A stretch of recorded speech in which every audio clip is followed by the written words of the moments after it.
नमस्कार। शो में आज हम बात करेंगे एक ऐसे व्यक्ति के बारे में जिन्होंने अपनी जिंदगी में न सिर्फ अपने राजनीतिक काम से बल्कि अपने संस्कृति और साहित्य योगदान से भी अपना अलग पहचान बनाई। हम बात कर रहे हैं लालचंद प्रार्थी जी की, जिन्होंने न सिर्फ अपने शहर बल्कि पूरे हिमाचल प्रदेश में अपने कदमों से एक नई मिसाल पेश की। आज के खास एपिसोड में हमारे साथ मौजूद है लालचंद प्रार्थी जी के ग्रैंडसन अनुराग प्रार्थी जी। सर, आपका हमारे कार्यक्रम में बहुत बहुत स्वागत है। जी धन्यवाद। जी देखिए, हमें मौका मिल रहा है आपके साथ बैठने का, और जब हम बात करते हैं लालचंद प्रार्थी जी की, जो कि बहुमुखी प्रतिभा के धनी माने जाते हैं, और आप उनके पोते, आपको कैसा फील होता है? जी मैं सच कहूँ तो मैं एक अपने आप को हमेशा सौभाग्यशाली मानता हूँ जी कि मैं एक ऐसे परिवार से हूँ, और खासकर प्रार्थी जी का पोता होना तो एक सौभाग्य की बात हो सकती है। जी जी क्योंकि उनके जितना जो एक बहुमुखी प्रतिभा का धनी तो शायद हमारे परिवार में ना कोई था। आगे आने वाली पीढ़ियों में क्या पता, हमारे सामने तो शायद ना हो। जी, जैसे आपने अभी मेंशन किया कि बहुमुखी प्रतिभाएं उनमें थी, जैसे वो खुद गाते थे और नृत्य भी करते थे। उनके बहुत सारे किस्से हमने अपने पेरेंट्स से या अपने टीचर से सुन रखे हैं। तो आपके पिताजी से आपकी बातचीत होती होगी उनके बारे में, वो मोमेंट्स बताइए, किस तरह से आपके पिताजी उनके बारे में आपसे साझा करते थे? जी बिल्कुल। मेरे पिताजी जब कहते थे कि भाई, जब वो उनमें एक ऐसी क्षमता थी, जी जी, जब परिस्थितियां चाहे कैसी भी हो, लेकिन वो अपना जो उनके सिद्धांत थे जी जो अपने कार्य थे, उनसे वो टस से मस नहीं होते थे। जी, तो आज कहीं ना कहीं हम भी कोशिश करते हैं कि उसको अडॉप्ट करने, लेकिन ये एक मुझे लगता है कि ऋषि मुनि कर सकते हैं, हमारे लिए ये थोड़ा सा नामुमकिन है। जी हम फिर उस परिवेश में आ जाते हैं कि एक आम जैसे इंसान होता था, हम वहां पहुंच जाते हैं। लेकिन उनकी एक सोच, वो एक बहुत ही बड़ी दूरदर्शी सोच लेके चलते थे। जी जी, हम उस ढंग से नहीं चल पाते, हम आज की सोचते हैं। जी जी, तो लेकिन वो सोचते थे आज से बहुत पहले की। जी ये पिताजी बताते थे कि वो आज की नहीं सोचते थे, वो सोचते थे कि भाई आज से कुछ वर्षों बाद क्या होने वाला है। जी, और इसके कई उदाहरण जो आपके सामने है ही है। आपके हमारे नगर में जो लेफ्ट बैंक रोड है, तो उस वक्त जो है क्या था कि यहाँ अनपढ़ता भी बहुत थी, जागरूकता नहीं थी समाज के अंदर। तो यहाँ रोड के लिए जो है बहुत उनको विरोध झेलना पड़ा। तो लेकिन वो जानते थे कि जब तक जो है आपकी सड़क सुविधा नहीं होगी, तब तक आपके पास कोई भी सुविधा नहीं हो सकती। और जब उन्होंने कुल्लू में खासकर आपके कॉलेज नहीं था, स्वास्थ्य सुविधाएं नहीं थी, तो उस वक्त उन्होंने जो है ये आज जो फाउंडेशन, आज जो बड़े बड़े हॉस्पिटल है, तो कहीं ना कहीं जो है उनका बहुत बड़ा योगदान है उसके फाउंडेशन रखने में। और सबसे बड़ा आज जो एक हम कह सकते हैं कि कला केंद्र तो है ही है वो, लेकिन जहाँ बड़ी बड़ी विभूतियों ने अपने प्रोग्राम दिए हैं, तो आज वो पूरे अंतर्राष्ट्रीय स्तर पर जो है इसकी एक पहचान है। और एक समय ऐसा भी था कि शायद मैंने जो सुना है कि एशिया का सबसे बड़ा ओपन एयर थिएटर था। तो ये एक बहुत बड़ी उपलब्धि थी। और उस वक्त भी कोई आर्किटेक्ट, में इस वक्त नाम भूल गया उनका, उनसे वो डिजाइन करवाया गया था। वो अच्छा, उस पर डिजाइन को चंडीगढ़ के थे, नाम स्लिप कर गया इस वक्त। तो वो उनसे डिजाइन करवाया था वो। जी जी, तो आज भी वो अंतर्राष्ट्रीय ख्याति प्राप्त है, और वहाँ आज भी प्रोग्राम देते हैं। जी, तो कई बार तो ऐसा होता है कि हमें वहाँ जाने का मौका नहीं मिलता है, क्योंकि कई राजनीतिक संदर्भ होते हैं, कई राजनीति कई मेलों में रहती है, तो हम तो कभी जा पाते हैं, कभी नहीं जा पाते। लेकिन उसको दूर से देख के भी हमें खुशी होती है। हम एक अपना सा एक अच्छी सी जो एक फीलिंग जो कह सकता हूँ मैं, अपना प्राउड मोमेंट जो हो सकता है, वो मैं तो खासकर फील करता हूँ बहुत ज्यादा। जी बिल्कुल, और उन्होंने जो विज़डम हमें दी है, वो हम आज भी अपने साथ लेकर चलते हैं। जो कोई उनके बारे में पढ़ता है तो बिल्कुल सभी के ज़हन में आता है कि ऐसा व्यक्तित्व जिस तरह के वो रहे हैं, ऐसा एक लेगेसी क्रिएट करना सबका सपना रहता है। आपसे जानना चाहेंगे कि तो कुछ यादें हैं उनके साथ आपकी, कुछ ऐसा है? हाँ, थोड़ी बहुत याद है, क्योंकि उस वक्त जो है मैं मात्र 11 वर्ष का था जब वो इस दुनिया में नहीं रहे, स्वर्ग सिधार गए। जी, जी। तो जब हम जाते थे, खासकर मुझे वो बहुत प्यार करते थे। तो क्योंकि 10-11 वर्ष तक बहुत ज्यादा यादें तो नहीं, लेकिन फिर भी कुछ एक यादें, उनकी गोद में बैठना जाके, और उनके एक लंबी लंबी लंबी दाढ़ी होती थी, तो अक्सर वो हमारे मुंह पर जो है दाढ़ी फिराया करते थे ताकि माँ को तंग करने के लिए, जी, जी। ताकि बचपना हो। फिर कुछ बच्चे इकट्ठे कर देने, फिर बचपने के जो उनके साथ एक बचपन की तरह उनके साथ एक प्यार भाव दुलार, जो एक खेलना, तो वो ये नहीं फील करवाते थे कि भाई मैं इतनी बड़ी उम्र का हूँ और आप लोग जो है बच्चे हैं। जी, जी। तो ये एक, और मुझे याद है कि जिस दिन वो नहीं रहे तो उस दिन मैं बहुत, शायद आज भी मेरे को वो मोमेंट याद आता है, मैं बहुत दुखी हुआ था और बहुत रोया था उस दिन, जी, जी। क्योंकि उनका एक प्यार जो सानिध्य था, जी, जी। वो हमसे बिछुड़ चुके। और आज भी हमें दुख होता है कि वो बहुत छोटी उम्र में गुजर गए, मात्र 63 वर्ष की उनकी उस वक्त आयु थी। तो इस छोटी सी आयु में उन्होंने इतना ज्यादा करना, इतना ज्यादा पाना जो है, बहुत शायद बहुत कठिन है। वो एक ऋषि मुनि की जिंदगी जीते थे जी, असाधारण जो व्यक्तित्व था। वो मैंने पिताजी से सुना है कि वो लगभग ऐसे थे कि वो पूजा भी वो करते। ये तो मुझे याद है कि वो पूजा भी कोई 1-1.5 घंटे वो पूजा करते थे। अच्छा। उसके बाद और बाद बाद में जो एक संदर्भ हम जो उनके लोगों सुनते थे, उस वक्त बोलते थे उनको 18 करोड़ गुड़, अच्छा, कि 18 करोड़ गुड़ चाहिए भाई, ये जानने वाला है। तो उनको कई चीजें जो कुछ हमने पढ़ के, कुछ सुन के, जो उनके साथ वालों से, उनसे हमने जो संदर्भ सुने हैं उनके साथ वालों, तो मैं तो काफी कोशिश करता हूँ कि कोई उनके साथ वाला हमें बताए कि वो क्या करते थे। अच्छा। लेकिन फिर जब वो बताते हैं तब ऐसा लगता है कि नहीं यार, हम नहीं कर पाएंगे इसको। जी, जी। क्योंकि वो एक कुछ अलग उसमें थे। शायद अगर आज का दौर होता तो उन्हें बहुत बड़ा, इससे भी बड़ा एक्सपोजर मिलता। जी, जी। तो लेकिन उस वक्त के हिसाब से वो एक अपना नाम छोड़ गए हैं और वो हमेशा रहेगा। ये भी बहुत बड़ी बात है। कभी कभी हम सोचते हैं कि आदमी को 2-4-5 वर्ष अगर मृत्यु हो जाए तो उसके बाद आदमी भूल जाते हैं, तो लेकिन मुझे आज भी याद किया जाता है। ये हमें बहुत ही एक अच्छी सी अनुभूति देता है और बहुत खुशी होती है। तो जैसे हमने जितना भी पढ़ा उनके बारे में कि वो, अगर राजनीति की बात करें, बहुत अच्छे राजनेता, जैसे साहित्य की बात करें, बहुत अच्छे साहित्यकार, और जैसे उनका एक किस्सा भी है, 26 जनवरी में घुंघरू डालकर नाचे भी थे, तो वो किस्सा, वो कुछ बता दीजिए उनके बारे में। तो वो जब थोड़ा सा मैं बैकग्राउंड में जो मेरे को पता है, जो मैंने कुछ पढ़ा भी है और कुछ सुनाया भी है, कुछ मैंने दादी जी से भी सुना है, क्योंकि दादी जी भी कुछ वर्षों तक रहे, तो वो सुनाते थे। जी, जी। तो वो कहते थे कि उन्होंने बहुत बड़ा संघर्ष किया, क्योंकि उस पर राजाओं का दौर था, उनका प्रभाव था। तो हम तो बड़े साधारण परिवार से थे, थोड़ा बहुत पूजा पाठ करते थे और थोड़ा सा अपना जीवन यापन के लिए जो किसानी खेती करते थे उसी में था। लेकिन वहां से वो इस ढंग से निकले, यहाँ पहले उन्होंने मैट्रिक की, उसके बाद वो लाहौर गए। अच्छा। उसका मैंने किस्सा सुना है कि वो लाहौर गए और वहां जाके उन्होंने आयुर्वेदा में स्नातक किया। अच्छा। आयुर्वेदा में स्नातक किया और उसके बाद शायद वो कांगड़ा में पंचायत अधिकारी लगे। अच्छा। उसके बाद वो उन्होंने जो है अपने फ्रीडम फाइट उस मूवमेंट में भाग लिया। जी, जी, जी। तो उसमें उनको जेल में भी रहे। अच्छा।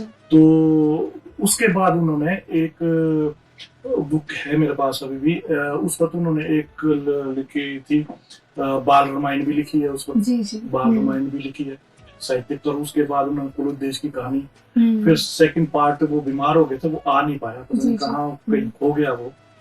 तो एक और भी उन्होंने एक वो काफी प्रचलित रहा था, उसको आज भी काफी जब हम ये कार्यक्रम होते हैं तो वहाँ बताया जाता है जी कि जी निज गौरव का ज्ञान रहे, हम भी है कुछ ध्यान रहे, कुछ जी जी इस बिल्कुल, तरह बिल्कुल। से पंक्तियां है। हम्म, तो वो काफी गुनगुनाई जाती थी, बोला उस वक्त भी जब स्वतंत्रता का आंदोलन था। हम्म, तो उसके बाद वो आए, उसके बाद वो राजनीति में आए, जो जी जी मैंने सुना कि राजनीति में आए। तो जब पहला चुनाव होना था तो वो चुनाव नहीं लड़ पाए थे, क्योंकि उस वक्त चुनाव इसलिए नहीं लड़ पाए वो, पॉपुलैरिटी तो उनकी काफी थी, लेकिन चुनाव उस वक्त जो है कुछ टैक्स भरना पड़ता था शायद, जी जी कुछ वो ही लड़ सकते थे चुनाव। अच्छा फिर उसके बाद अमेंडमेंट हुई, तो तब वो 1962 में पहली बार 57 का नहीं लड़ पाए थे वो, अच्छा तो 62 में लड़े और उसके बाद 67 में उसके बाद मंत्री रहे अलग अलग जी विभागों में। तो थोड़ा बहुत तो मेरे को याद है कि हम कभी गाड़ी में जाते थे, उनके साथ आना जाना होता था, तो ये चीजें याद है। बाकी तो उनकी बहुत सारी यादें हैं जो कोई बताते रहते हैं, कोई बहुत सारे बुजुर्ग जो उनके साथ रहे हैं वो भी बताते हैं कि भाई वो किस तरह के थे, किस तरह उनका लोगों से एक मिलना था, इंटरेक्शन थी। और उस वक्त जो बहुत बड़ा एरिया था ये आपका लाहौल स्पीति से लेकर भीड़ बंगाल से लेकर निर्मल तक का एरिया था, ये सारा का सारा था। तो वहां जाते थे, सुविधाएं नहीं होती थी। जी जी तो एक संदर्भ मेरे को और है, मेरे रिश्ते में ताया जी लगते थे, जी जी तो वो यंग थे उसको, उन्होंने मेरे को एक ऐसी बात बताई कि उनका वो कितनी जल्दी इंटरेक्ट करते थे लोगों से, कैसे जल्दी मिलते थे।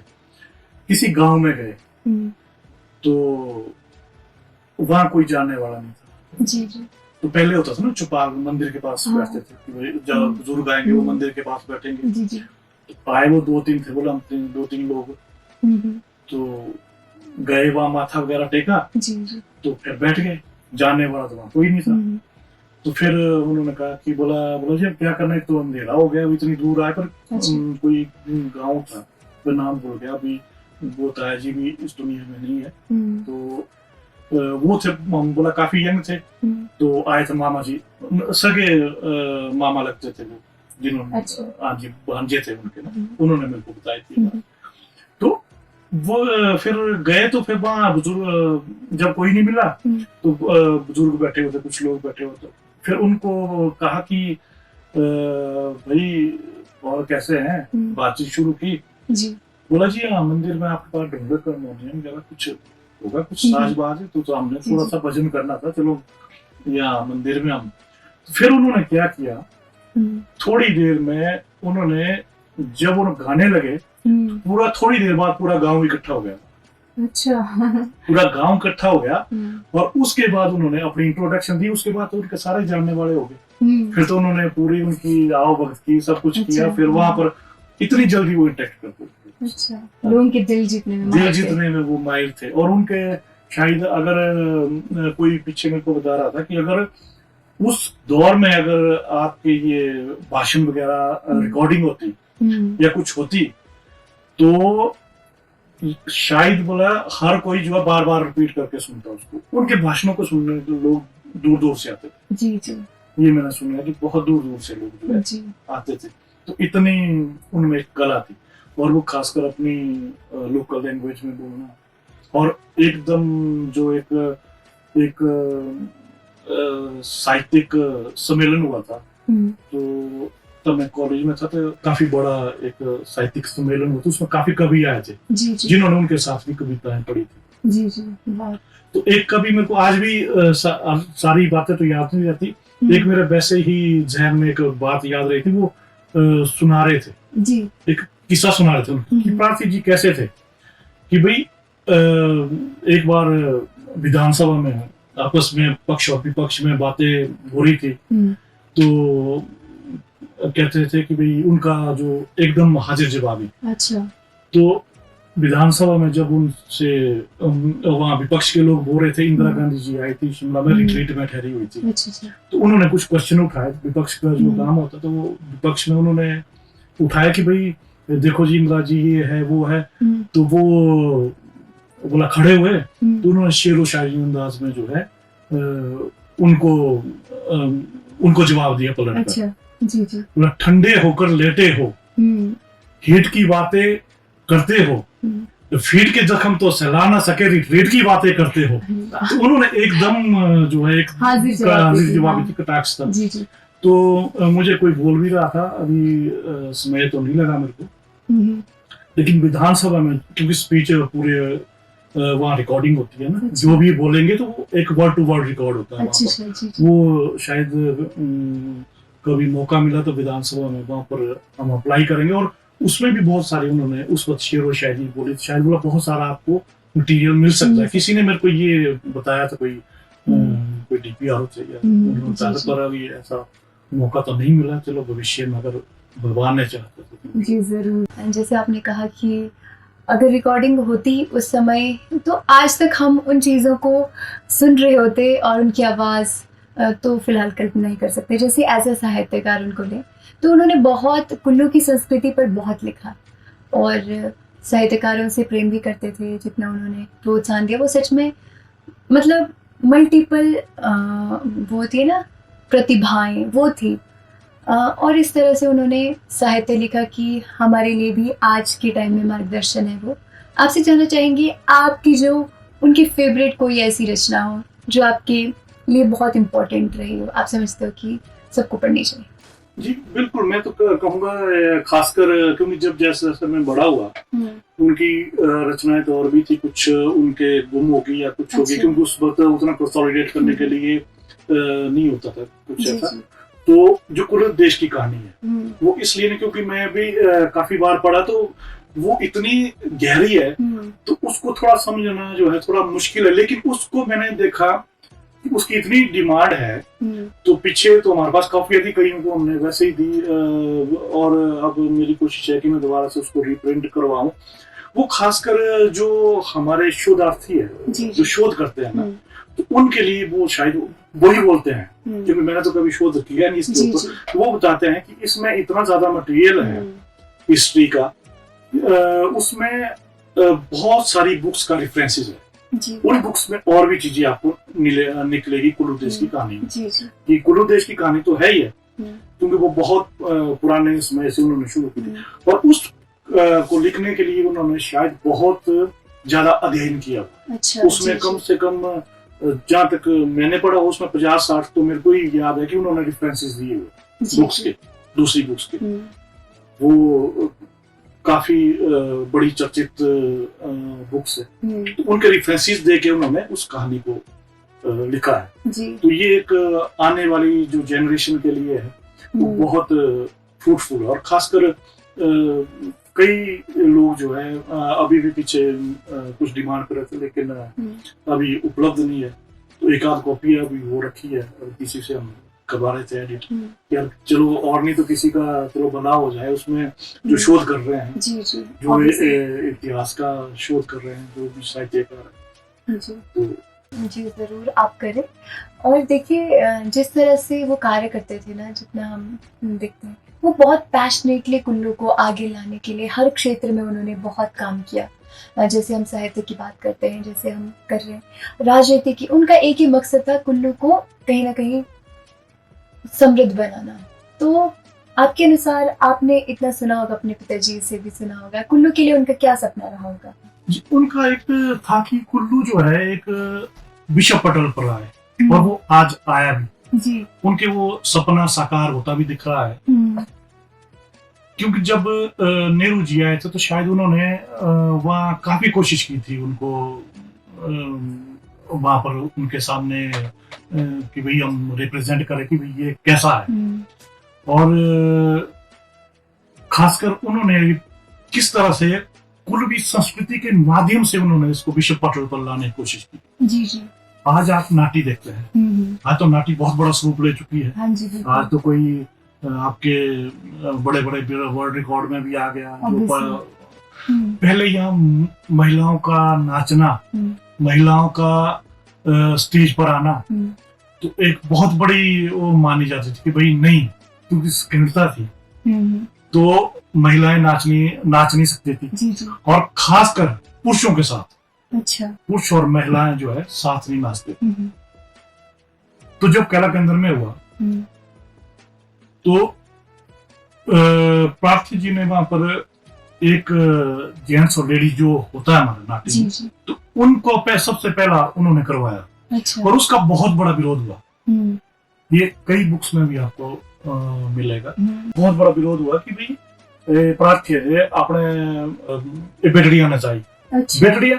और उन्होंने देखो उसको शुरुआत करने से कैसे की, हम्म, क्योंकि वो एक वो कला को जानते थे, उनके लिए वो कला थी, जी जी। संस्कृति थी वो। हम्म, तो उन्होंने सबसे पहले अपने घर की, इसमें मेरी 3 बुआएं नाची, अच्छा है। 3 बुआएं नाची थी, क्योंकि बाकी तो कोई तैयार नहीं हो रही थी, कोई लेडीज तैयार नहीं हो रही थी। जी जी। मेरी 3 बुआएं नाची थी, एक बड़े बड़े बुआ थे, फिर एक छोटे थे, एक और थे, और एक 2-3 रिश्तेदार थे, मतलब अपनी रिश्तेदारी में। और उसी नाटी ने जो एक बाद में एक बड़ा प्रारूप लिया जी। और उस ढंग से वो मतलब अपना विजन रखते थे। उनको पता था कि ये लोग कीर्ता है, ये हटनी चाहिए, जो एक डिस्क्रिमिनेशन है जो लेडीज जेंट्स में, उसको भी, क्योंकि तभी आगे बढ़ेगी जब महिलाएं आगे बढ़ेगी। जब महिलाएं आगे बढ़ेगी तो आपकी तरक्की भी होगी, विकास भी होगा। तो ये उनकी दूरदर्शी सोच थी, उस ढंग से उन्होंने प्रमोट किया। जी, बहुत खूबसूरत बात है, क्योंकि एक ऐसे टाइम पर महिलाओं के लिए काम करना, जब महिलाएं घर की 4 दीवारी तक ही सीमित रहती थी, और ऐसे बहुत सारे महापुरुष हैं जिन्होंने महिलाओं के आगे आने के लिए प्रयास किए। तो देखिए, वैसे तो हमने बहुत कुछ जाना उनके बारे में, और जैसे आपने स्टार्टिंग में बात की, छोटी उम्र में गुजर गए, तो बहुत 63 इयर्स कुछ भी नहीं होता है। तो उनके जीवन के अंतिम दिन कैसे थे? वो कुछ क्षण जो उनके दुखदायी थे, वो इसलिए दुखद रहे उनके, इसलिए नहीं कि कोई पारिवारिक रूप से ऐसा कोई ज्यादा दुखद नहीं था। बहुत सारे साथी उनके कुछ छोड़ के चले गए जो यार दोस्त थे, लेकिन उन्होंने अपनी बुक में खुद लिखा था उन्होंने कि मुझे पता है कि जिस दिन मैं राजनीति में मैं टॉप पर नहीं रहूंगा, जी जी, तो उस वक्त जो है लोग मुझे याद नहीं रखेंगे, मुझे राजनीतिज्ञ के रूप में याद नहीं रखेंगे लोग, मुझे कलाकार साहित्यकार के रूप में हमेशा याद किया जाएगा। जी जी। और वो आज सच बात है। देखो, उस वक्त उन्होंने गुजरने से पहले ही उनको पता था कि ऐसा होगा। तो उस वक्त बहुत सारे जो थे, कुछ कई अपनी कई चीजें होती है पॉलिटिशियनों के साथ, कई अपने फायदे के लिए आते हैं, कुछ तो बहुत कम लोग रह गए थे। अच्छा। तो उनको थोड़ा उस चीज का दुख होता था कि यार मेरे दोस्त भी छोड़ के जिनको मैंने हमेशा फायदा दिया, हाँ। और बहुत सारे लोग जिनको कई उनके परिवार जो है आज उनकी दौर, जब हमें तो पता नहीं है, कभी हम किसी गांव में जाते हैं, बोलता है कि इनको भी प्रार्थी जी ने लगाया है, इनको भी काम दिया है। अच्छा। इनको तो इनको पता नहीं कोई नौतोड़ दे, पता नहीं, वो तो हमारे को नहीं पता, जो हम सुनते हैं जी जी, वो या फिर हम तो कहते जी ठीक है, हम क्या बोल सकते हैं इसके ऊपर। चलो, उन्होंने किया, अच्छा किया, तो उनका अच्छा जो है आज हमारे को आशीर्वाद के रूप में मिल रहा है, आज भी हमें इज्जत मिलती है उनके नाम से। जी जी। तो आज हमें इज्जत पाने के लिए कोई बहुत बड़ा कुछ नहीं करना पड़ता, तो जैसे ही प्रार्थी जी का नाम लेते हैं तो स्वतः ही सामने से थोड़ा सा एक रिगार्ड मिल जाता है। जी जी। तो उनका आशीर्वाद है वो। स्वतंत्रता सेनानी कितनी उम्र में बने थे वो काफी ये तो नहीं मेरे को पता, लेकिन वो मेरे ख्याल में 18-20 साल के बाद ही वो चले गए थे यहाँ से, क्योंकि उस वक्त पढ़ने तो बहुत कम जाते थे। तो दादी जी कहते थे कि वो पढ़ने बैठते थे, उनको पढ़ने का शौक था। अच्छा। पर बचपन से ही वो पढ़ते थे जब छोटी उम्र, बल्कि यहाँ पढ़ाई का कोई ऐसा माहौल नहीं था गाँव में, कम लोग पहले नहीं पढ़ते था ही ना कोई, लेकिन उनको था। वो एक उन दिनों तो आपका लाइट भी नहीं होती थी कुछ, वो लैंप लेके वो उसमें बैठ जाते थे वो। अच्छा। कि उसी में पढ़ने बैठ जाना, ज्ञान अर्जित करना। उसके बाद गए वो, तो उन्होंने जो भी अर्जित किया वो स्वयं किया, उन्होंने खुद के दम पर किया। यहाँ से गए, लाहौर में भी एक आध बार सुना कि मैंने किससे, कई बार तो उनके पास बोला खाने के भी नहीं रहते थे, पैसे नहीं रहते थे, फिर वहां मजदूरी वगैरह करते थे, तो वह उस ढंग से, उस परिवेश से वो परिश्रम करके आगे निकले। तो उसके बाद आए, तो उसके बाद कांगड़ा में उन्होंने काफी काम किया उन्होंने। तो फिर संस्कृति वहाँ को। काफी साहित्यकार उनके दोस्त बने, फिर कलाकार बने। महफिलें तो बोलते थे कि भी डैडी सुनाते थे कि जब ये तो मेरे माताजी भी सुनाते हैं कि जब वो बैठते थे हाँ। बोलते थे कि भाई पहले बीमार रहना थोड़ी देर, तो बोला मैं तो 1-2 घंटे बैठूंगा, मतलब फिर नहीं वो उठते थे, फिर तो वो बोलने की बात होती थी कि भाई 2-2.5 घंटे बैठेंगे। वो सुबह 4 बजा देते थे, फिर कोई गजलें, कोई कविताएं, कोई कुछ, फिर पूरी रात बोला हमारे को जगा के रखना। मस्त मौला आदमी थे कि भाई फिर वो भूल जाते थे सब कुछ। अच्छा। जब साहित्यकार दोस्त इकट्ठे हो गए, कवि हो गए, तब वो भूल जाते थे सब कुछ। और जैसा आपने मेंशन किया, बेसिकली बहुत जगह पर ये भी पढ़ने को मिलता है कि कांगड़ा की संस्कृति को भी उन्होंने बहुत उस पर भी बहुत काम किया डेफिनेटली। तो आजकल का जो युवा है, जैसे आजकल डिस्ट्रैक्शन के लिए बहुत सारी चीज़ें हैं, सोशल मीडिया हो गए, मोबाइल फ़ोन, बहुत सारी चीज़ें डिस्ट्रैक्शन के लिए होती है। तो आप क्या सीख सकते हैं हमारे आज के युवा? उनके से तो सीखने के लिए एक बहुत है, क्योंकि आज के समय में तो शायद उतना सीखना हमारे लिए कोई मुश्किल काम नहीं है। जितनी बड़ी हमारे पास टेक्नोलॉजी आई है तो उतना परिश्रम करने की जरूरत नहीं है।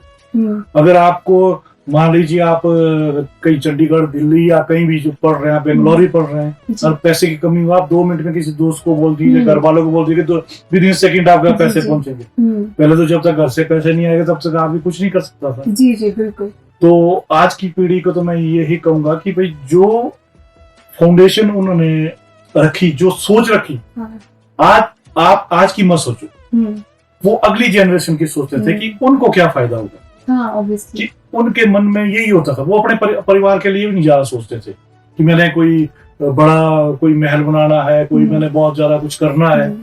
तो वो ये सोचते थे कि ओवरऑल समाज के लिए मैं क्या कर सकता हूँ, और समाज के अंदर कितने लोग जो है हमारे अच्छे से अच्छे जी सकते हैं, और अच्छे से अच्छा जो है क्या पा सकते हैं। आज हम अपने तक सीमित हो गए। तो मैं तो ये कहूंगा कि उनकी तरह सोच रख के अपने लिए तो सभी जीते हैं, तो उनकी तरह सबके लिए जिए तो शायद इससे बेहतर अच्छे समाज का निर्माण हो। हाँ बिल्कुल, आपने सही कहा। और जिस तरह के वो व्यक्तित्व के धनी थे, मुख्य प्रतिभाएं थी उनमें, वो इसलिए क्योंकि वो सच्चे दिल से मेहनत करते थे। संगीत उन्होंने सीखा, साहित्य उन्होंने इतना लिखा।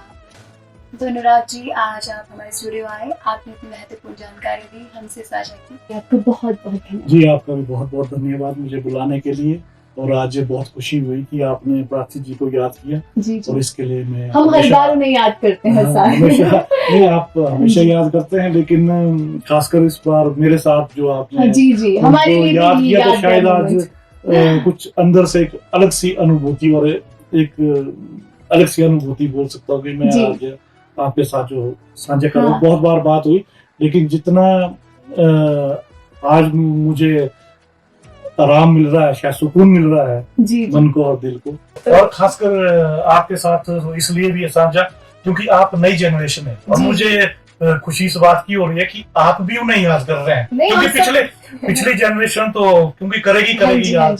तो हाँ, ये हमारी जिम्मेदारी भी है उनके संस्कारों को याद रखना और उनके विजडम को याद करना। तो चलिए, फिर से आपका बहुत बहुत धन्यवाद हमारे साथ जुड़ने के लिए।